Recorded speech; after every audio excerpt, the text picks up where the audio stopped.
আসসালামু আলাইকুম রহমতুল্লাহি ওয়া বারাকাতুহু। ওই যে যারা ঢাকার দিকে যাবেন মদনপুরের এখান থেকে রাস্তা বন্ধ, এই যে হাজার হাজার গাড়ি বসে রয়েছে, লম্বা জাম। যারা এই ঢাকার দিকে ঢুকতে চাচ্ছেন চিন্তা ভাবনা করে আসবেন, হাতে পর্যাপ্ত পরিমাণ সময় নিয়ে আসবেন। দেখেন কি পরিমাণ জ্যাম।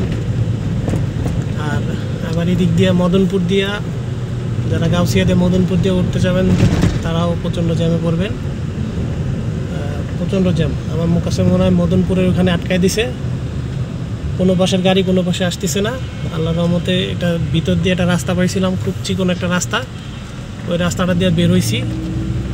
মানে মদনপুর দিয়েও চিটাগাংয়ের দিকে গাড়িগুলো যাইতেছে না, আবার চিটাগাং থেকে যে ঢাকামুখী যাবে সেদিকেও যাচ্ছে না, দোনো পাশেই বন্ধ।